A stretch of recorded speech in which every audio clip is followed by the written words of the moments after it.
Canal Leitura Sonora. Livro A Filosofia Perene. Autor Aldous Huxley. 2. A Natureza da Base. Nosso ponto de partida foi a doutrina psicológica Isso é Você. A pergunta que agora se apresenta naturalmente é metafísica. O que é o isso ao qual você pode descobrir afinal? A isto, a filosofia perene plenamente desenvolvida deu em todos os tempos e em todos os locais a mesma resposta. A divina base de toda existência é um absoluto espiritual, inefável em termos do pensamento discursivo, mas, em certas circunstâncias, suscetível de ser diretamente experimentado e absorvido pelo ser humano. Este absoluto é o Deus sem forma da fraseologia mística hindu e cristã. A última finalidade do homem, a razão final da existência humana, é o conhecimento unitivo da divina base, o conhecimento que pode chegar tão somente aos quais decidiram morrer para o eu e de tal modo a fazer local, por assim dizê-lo, a Deus. De qualquer geração de homens e mulheres, muito poucos poderão alcançar a finalidade última da existência humana. Entretanto, a oportunidade para chegar ao conhecimento unitivo será, de um ou outro modo, continuamente oferecida até que todos os seres sensíveis advirtam quem são realmente. A base absoluta de toda existência tem um aspecto pessoal. A atividade de Brahma é Ishara, e Ishara se manifesta também na trindade hindu, em grau mais distante, nas outras deidades ou anjos do panteão hindu. Analogamente, para os místicos cristãos, a inefável divindade sem atributos se manifesta em uma trindade de pessoas, das quais é possível afirmar certos atributos humanos tais como a bondade, sabedoria, misericórdia e amor, mas em grau eminentíssimo. Finalmente, há uma encarnação de Deus em um ser humano, que possui as mesmas qualidades de caráter que o Deus pessoal, mas que as exibe sob as limitações necessariamente impostas pelo confinamento dentro de um corpo material nascido no mundo em um dado momento do tempo. Para os cristãos houve, ex hipótese, só pode haver uma encarnação divina, para os índios pode haver e houve muitas. Na cristandade, como no Oriente, quão contemplativos seguem o caminho da devoção concebem a encarnação, e, em realidade percebem-na diretamente, como um fato da experiência, constantemente renovado. Cristo está perpetuamente engendrado dentro da alma pelo Pai, e o drama de Krishna é o símbolo pseudo-histórico de uma eterna verdade da psicologia e da metafísica, o fato de que, com relação a Deus, a alma pessoal é sempre feminina e passiva. O budismo mahayânico ensina estas mesmas doutrinas metafísicas em termos dos três corpos de Buda, o absoluto Dharmakaya, conhecido também pelo Buda primitivo, ou mente, ou a clara luz do vazio, o Sambhogakaya, que corresponde a Ishara ou ao Deus pessoal do judaísmo, o cristianismo e o islã, e finalmente o Nirmanakaya, o corpo material, no qual o Logos é encarnado na Terra como um vivente, histórico Buda. Entre os sufis, Al-Haq, o real, parece ser considerado como o abismo da divindade em que descansa o Alá pessoal, enquanto que o profeta é tirado da história e visto como a encarnação do Logos. Alguma ideia da inesgotável riqueza da natureza divina pode obter-se analisando, palavra por palavra, a invocação com que emprega o Pai Nosso que estás nos céus. Deus é nosso, nosso no mesmo sentido íntimo em que nossa consciência e vida são nossas. Porém, tanto como imanentemente nosso, Deus é também transcendentemente o Pai, que ama suas criaturas e a quem estas devem por sua vez amor e fidelidade. Pai nosso que estais, quando chegamos a considerar o verbo reconhecido, percebemos que o Deus pessoal imanente transcendente é também a imanente transcendente unidade, a essência e princípio de toda existência. E finalmente o ser de Deus está no céu, a natureza divina é outra das criaturas em que Deus é imanente, e incomensurável com ela. Por isto podemos alcançar o conhecimento unitivo de Deus unicamente quando estamos em certo grau semelhantes a Deus, unicamente quando deixamos que o reino de Deus venha, fazendo que nosso reino de criaturas mortais se vá. Deus pode ser adorado e contemplado em qualquer de seus aspectos. Mas persistir em adorar só um aspecto com exclusão de todos os outros é expor-se a um grave perigo espiritual. Assim, se nos aproximarmos de Deus com a ideia preconcebida de que é exclusivamente o pessoal, transcendental, todo-poderoso regente do mundo, corremos o risco de ficar encetados em uma religião de ritos, sacrifícios propiciatórios, às vezes de caráter mais duvidoso, e observâncias legais. É assim indevidamente, pois se Deus é um inabordável potentado que está lá fora, dando ordens misteriosas, esta recusa de religião é inteiramente apropriada à situação cósmica. O melhor que pode dizer do legalismo ritualista é que melhora a conduta. Recentemente, entretanto, por alterar o caráter e nada em si para modificar a consciência. As coisas caminham melhor quando o transcendente, onipotente Deus pessoal é cuidadoso também como um pai amante. O culto sincero a tal Deus muda também o caráter, assim como a conduta, e algo faz por modificar a consciência. Mas a completa transformação da consciência, que é esclarecimento, liberação, salvação, chega só quando se pensa em Deus como a filosofia perene afirma que é assim imanente como transcendente, assim supra-pessoal como pessoal, e quando as práticas religiosas estão adaptadas a esta concepção. Quando Deus é considerado como exclusivamente imanente, o legalismo e as práticas externas são abandonadas e há uma concentração na luz interior. Os perigos são então o quietismo e o antinominativo, modificação parcial da consciência que é inútil e até danosa, porque não vai acompanhada pela transformação do caráter que é o necessário requisito prévio de uma transformação da consciência, total, completa e espiritualmente frutífera. Finalmente, é possível considerar Deus como um ser exclusivamente suprapessoal. Para muitas pessoas, esta concepção é muito filosófica para proporcionar um adequado fundamento para fazer algo prático a respeito de suas crenças. Daí que, para eles, não tenha nenhum valor. Seria um engano, naturalmente, supor que aqueles que veneram um aspecto de Deus com exclusão de todos os outros devam, inevitavelmente, cair nas diferentes classes de desgosto descritos antes. Se não forem muito obstinados em suas crenças, se submeterem com docilidade ao que lhes acontece no curso de seu culto, o Deus que é por sua vez imanente, transcendente, pessoal e mais que pessoal, pode revelar-se em sua plenitude. Contudo, fica o fato de que nos é mais fácil alcançar nossa meta se não nos estorvar um jogo de crenças errôneas ou inadequadas sobre o reto modo de chegar a ela e a natureza do que estamos procurando. Quem é Deus? Não me ocorre melhor resposta que aquele que é. Nada é mais apropriado à eternidade que é Deus. Se chamas a Deus bom, ou grande, ou bendito, ou sábio, ou qualquer outra coisa de tal classe, está tudo incluído nas palavras Ele é. São Bernardo. A finalidade de todas as palavras é ilustrar o significado de um objeto. Quando se ouvem, deveriam permitir ao ouvinte compreender este significado e isso segundo as 4 categorias de substância, atividade, qualidade e relação.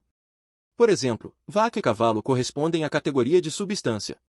Cozinhar ou orar correspondem à categoria de atividade. Branco e negro correspondem à categoria de qualidade. Ter dinheiro ou possuir vacas corresponde à categoria de relação.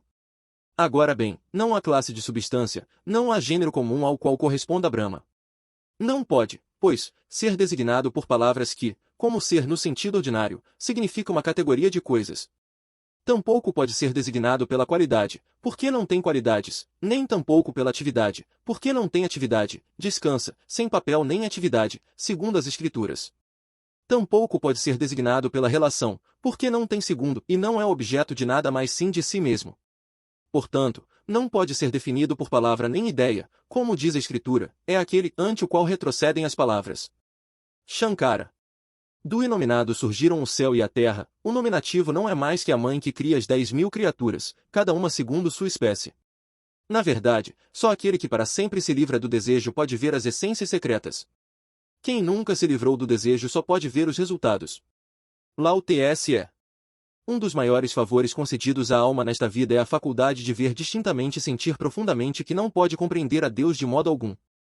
Essas almas se parecem aos santos do céu, onde os que o conhecem com mais perfeição, percebem claramente que ele é infinitamente incompreensível, pois aqueles que têm uma visão menos clara não percebem, tão claramente como esses outros, quão grandemente transcende sua visão. San Juan de la Cruz.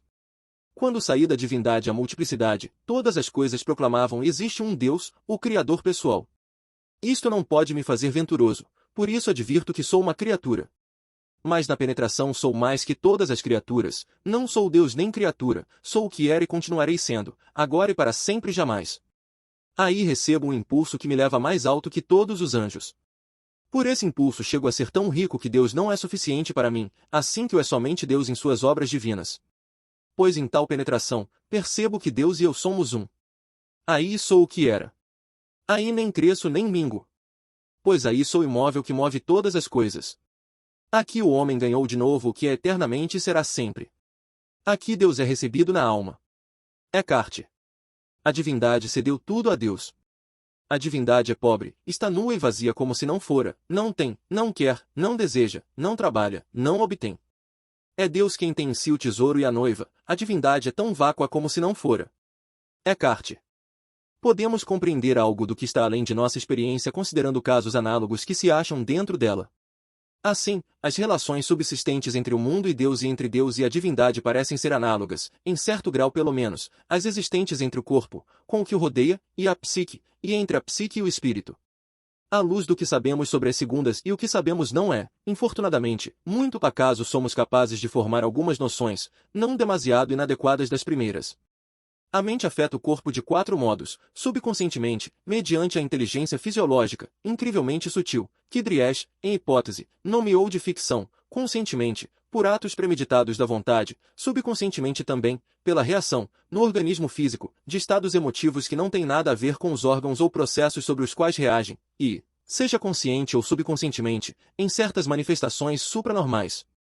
Fora do corpo, a matéria pode ser influenciada pela mente de 2 modos: primeiro, por meio do corpo e, segundo, por um processo supranormal, recém-estudado em condições de laboratório e descrito como o efeito PK. De modo similar, a mente pode estabelecer relações com outras mentes, ora indiretamente, ordenando a seu corpo empreender atividades simbólicas, tais como falar ou escrever, ou, supranormalmente, pela via direta da leitura do pensamento, telepatia, percepção extrasensorial. Consideremos estas relações algo mais detalhadamente. Em certas esferas, a inteligência fisiológica trabalha por iniciativa própria, como quando dirige, por exemplo, a incessante função respiratória, ou por assimilação. Em outras, atua sob o comando da mente consciente, como quando temos a vontade de cumprir alguma ação, mas não atuamos, nem podemos atuar os meios musculares, glandulares, nervosos e vasculares que levam ao fim desejado. O ato, aparentemente simples, da imitação, ilustra bem o extraordinário caráter dos fatos realizados pela inteligência fisiológica. Quando um papagaio, utilizando, recordemo-lo bem, bico, língua e garganta de ave, imita os sons produzidos pelos lábios, dente, paladar e cordas vocais de um homem que articula palavras, o que precisamente acontece? Respondendo de algum modo, ainda inteiramente incompreendido, ao desejo da mente consciente, de imitar algum acontecimento recordado ou imediatamente percebido, a inteligência fisiológica põe em marcha grande número de músculos e coordena seus esforços com tão formosa destreza que o resultado é uma cópia mais ou menos perfeita do original. Agindo em seu próprio plano, a mente consciente, já não de um papagaio, mas sim do ser humano melhor dotado, achar-se-ia completamente desconcertada ante um problema de complexidade comparável. Como exemplo do terceiro modo em que nossas mentes afetam a matéria, podemos citar o familiar fenômeno da indigestão nervosa. Em certas pessoas fazem sua aparição sintomas de dispepsia quando a mente consciente está turvada por emoções negativas como temor, inveja, ira ou ódio. Estas emoções vão dirigidas aos acontecimentos ou pessoas do ambiente externo, mas de algum modo afetam adversamente a inteligência fisiológica, e esta desarrumação traz por resultado, entre outras coisas, a indigestão nervosa. Descobriram que, da tuberculose e à úlcera gástrica, as enfermidades do coração, e até cárie dental, numerosas doenças físicas estão estreitamente relacionadas com certos indesejáveis estados da mente consciente. Reciprocamente, todo médico sabe que um paciente tranquilo e animado tem mais probabilidades de repor-se que o que se sente agitado e deprimido. Finalmente, chegamos às ocorrências tais como a cura pela fé e a levitação, ocorrências supranormais estranhas, entretanto, apoiadas por muitas testemunhas que é difícil descartar completamente. Ignoramos como a fé cura enfermidades, seja em Lourdes ou no despacho do hipnotizador, ou como São José de Cupertino pôde prescindir das leis da gravitação. Mas recordemos que nossa ignorância não é menor a respeito da maneira como mente e corpo estão relacionados nas mais ordinárias atividades cotidianas. Do mesmo modo, não podemos formar ideia alguma do modus operandi que o professor Rini chama o efeito PK. Entretanto, o fato de que a queda dos dados pode ser influenciada pelos estados mentais de certos indivíduos, parece estabelecido já fora de toda possibilidade de dúvida. E se o efeito PK pode demonstrar-se em laboratório e medir-se por métodos estatísticos, é óbvio que a credibilidade intrínseca das pulverizadas provas anedóticas da influência direta da mente sobre a matéria, não somente dentro do corpo, mas fora, no mundo externo, são por isso notavelmente aumentadas. O mesmo ocorre com a percepção extrasensorial. Aparentes exemplos desta apresentam-se constantemente na vida ordinária. Mas a ciência é quase impotente para ver como caso particular o exemplo isolado. Elevando sua inépcia metodológica à ordem de critério da verdade, cientistas dogmáticos estigmatizaram tudo que se encontra além da esfera de sua limitada competência como irreal e até impossível. Todavia, quando as provas das PES, percepção extrasensorial, podem repetir-se em condições regulares, a matéria entra na jurisdição da lei de probabilidades e obtém, contra apaixonada oposição, certo grau de respeitabilidade científica. Breves e sucintamente expostas, são as coisas mais importantes que sabemos da mente a respeito de sua capacidade para influenciar a matéria. Baseados neste modesto conhecimento sobre nós mesmos, o que temos direito a concluir a respeito do divino objeto de nossa quase total ignorância? Primeiro, quanto à criação, se uma mente humana influencia diretamente a matéria, não somente dentro de seu corpo, mas também fora dele, pode presumir-se que uma mente divina, imanente no universo ou transcendente a ele, será capaz de impor formas que preexistam ao caos da matéria morfa, ou até, possivelmente, de dar, com seu pensamento, existência à substância, assim como as formas. Uma vez criado ou divinamente formado, o universo tem que ser sustentado. A necessidade de uma contínua recriação do mundo manifesta-se conforme Descartes, quando consideramos a natureza do tempo, ou a duração das coisas, pois está de tal caráter que suas partes não são mutuamente dependentes e nunca são coexistentes, e, portanto, o fato de sermos agora não quer dizer, necessariamente, que seremos depois, não sairmos de alguma causa, ou seja, a que primeiro nos produziu, vá, por assim dizê-lo, nos reproduzindo constantemente, isto é, conserve-nos. Parece que temos aqui um tanto análogo, no plano cósmico, a inteligência fisiológica que, nos homens e nos animais inferiores, realiza vigilantemente a tarefa de fazer que nossos corpos funcionem como é devido. De fato, a inteligência fisiológica pode plausivelmente considerar-se como um aspecto especial geral logos recriador. Na fraseologia da China, o tom segundo se manifesta no plano dos corpos viventes. Os corpos dos seres humanos são afetados pelo bom ou mau estado de suas mentes. De modo análogo, a existência, no coração das coisas, de uma serenidade e boa vontade divinas pode considerar-se como uma das razões pelas quais a enfermidade do mundo, embora crônica, não resultou fatal.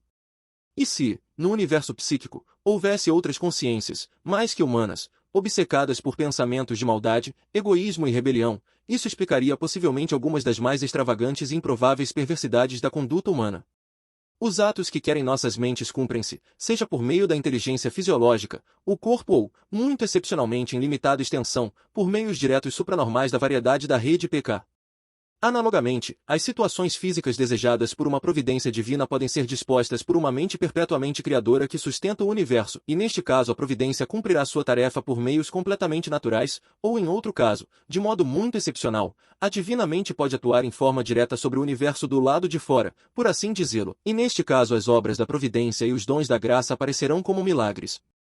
De modo análogo, a divina mente pode decidir comunicar-se com mentes finitas, seja manipulando o mundo dos homens e as coisas, de maneira que a mente particular que tem que ser alcançada naquele momento encontrará significado, ou, em outro caso, poderá haver comunicação direta um pouco parecido à transmissão de pensamento.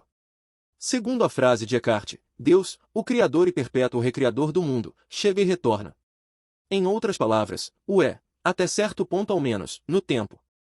Um Deus temporário poderia ter o caráter do tradicional Deus hebreu do Antigo Testamento, ou poderia ser uma deidade limitada da classe descrita por certos teólogos filosóficos do presente século, ou um Deus emergente, partindo, não espiritualmente, do Alfa e fazendo-se gradualmente mais divino no decorrer das idades para a Ômega hipotética.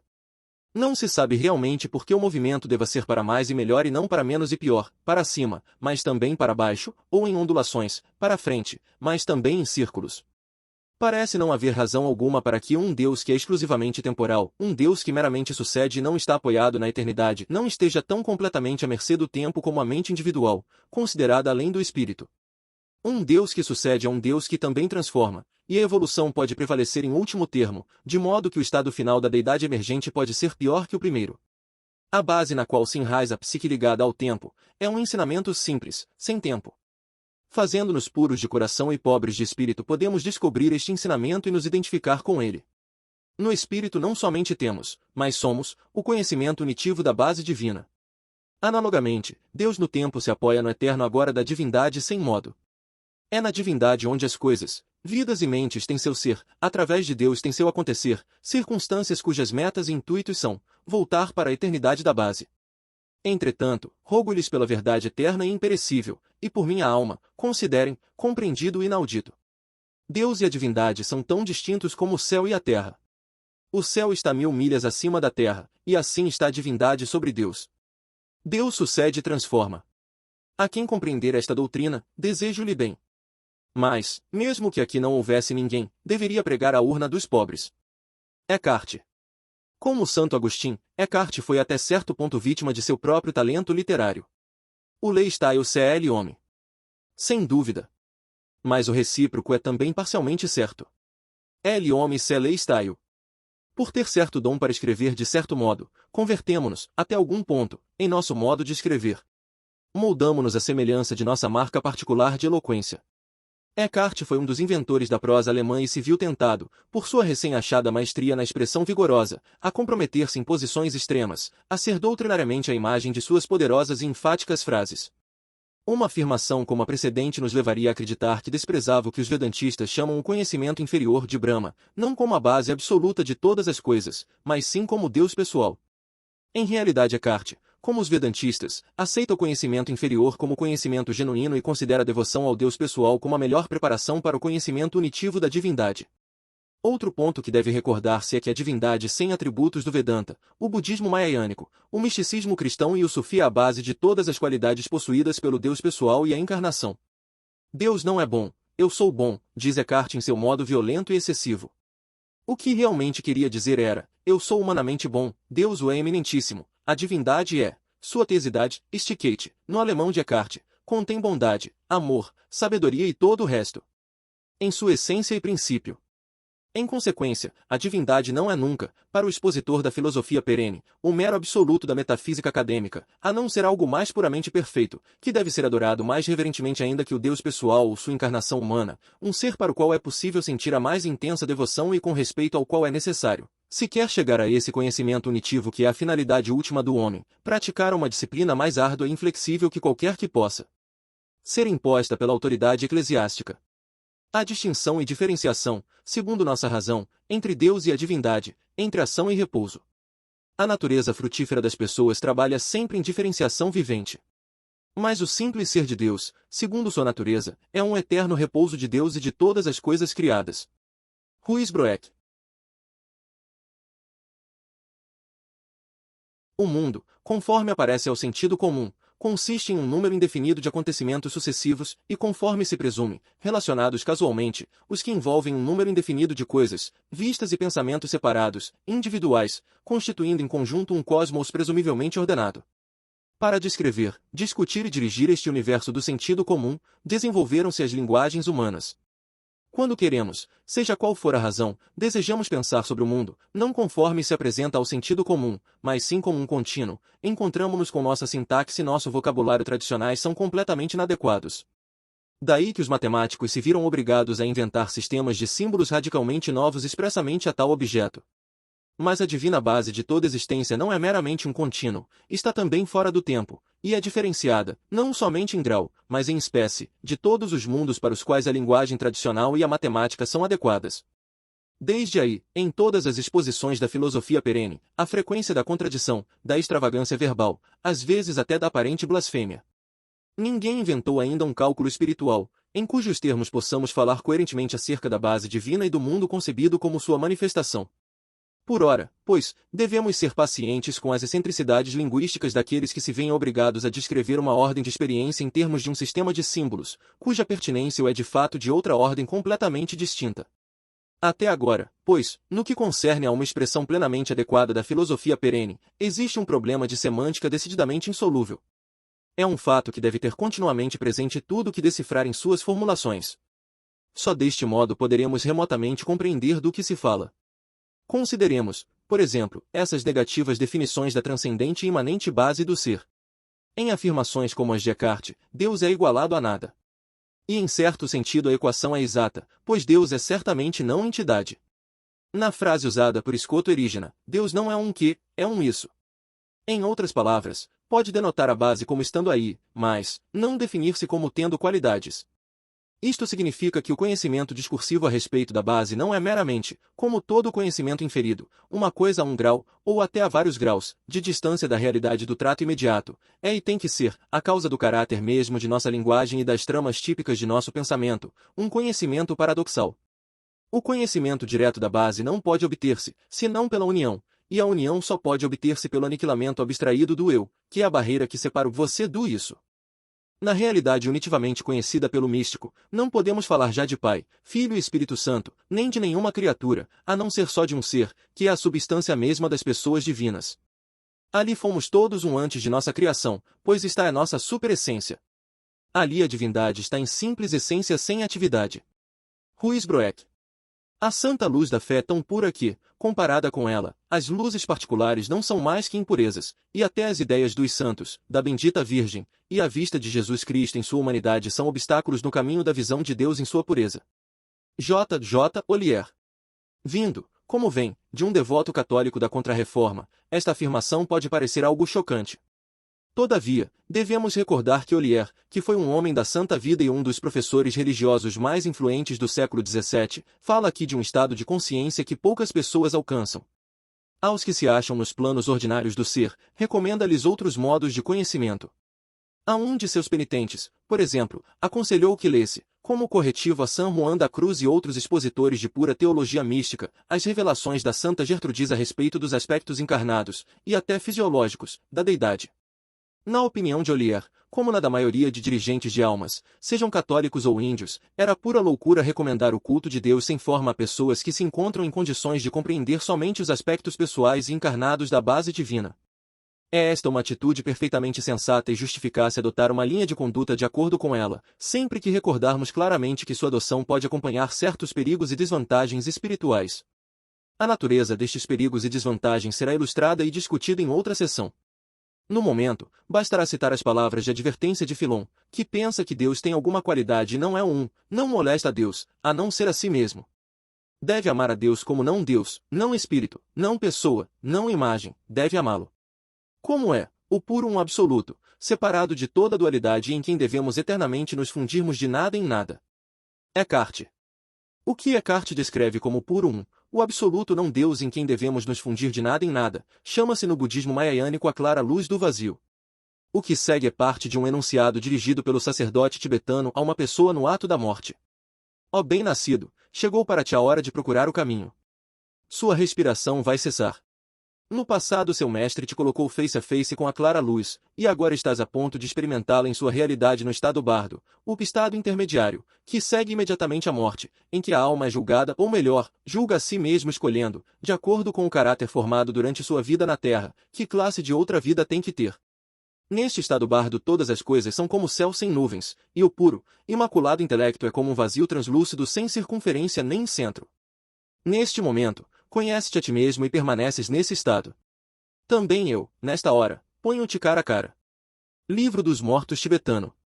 Retrocedendo até mais no passado, achamos em um dos primeiros Upanishads a clássica descrição de um absoluto como superessência, não entidade.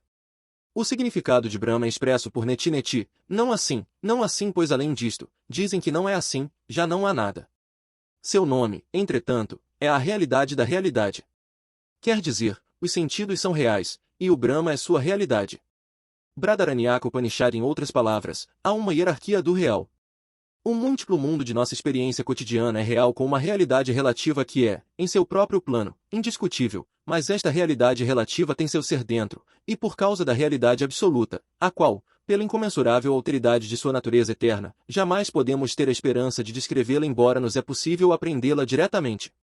A passagem que segue é de grande importância histórica, pois principalmente através da teologia mística e os nomes divinos do autor do V século que escrevia com o nome de Dionísio o Areopagita, a cristandade medieval estabeleceu contato com o neoplatonismo e assim, com vários graus de distância, com o pensamento metafísico e a disciplina da Índia.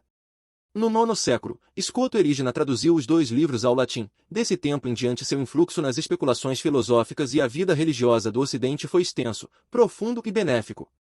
Era Areopagita a autoridade a qual apelavam dos expositores cristãos da filosofia perene, sempre que se viam ameaçados, e a cada momento eram, por aqueles cujo principal interesse estava no rito, legalismo e organização eclesiástica. E como Dionísio era erroneamente identificado com o primeiro converso ateniense de São Paulo, sua autoridade era considerada como quase apostólica, portanto, segundo as regras do jogo católico, a apelação a tal autoridade não podia ser facilmente desconhecida, até por aqueles para quem os livros significavam menos que nada. Apesar de sua enlouquecedora excentricidade, os homens e mulheres que seguiam o caminho de Dionísio tinham que ser tolerados.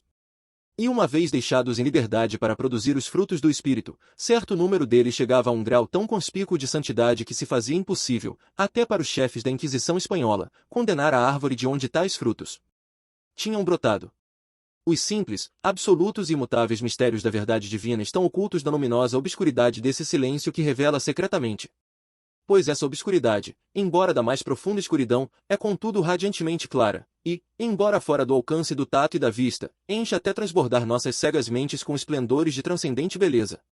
Desejamos ardentemente morar nessa translúcida obscuridade, por meio de não ver nem conhecer, ver aquele que está além da visão e do conhecimento, pelo fato mesmo de não lhe ver nem lhe conhecer. Pois isto é na verdade ver e conhecer, mediante o abandono de todas as coisas, enaltecer aquele que está mais à frente e por cima de todas as coisas.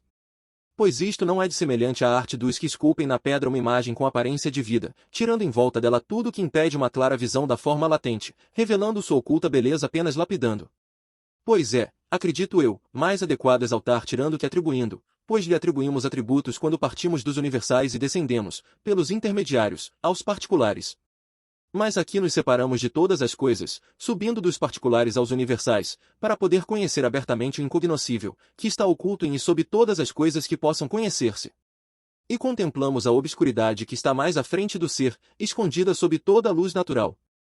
Dionísio Areopagita.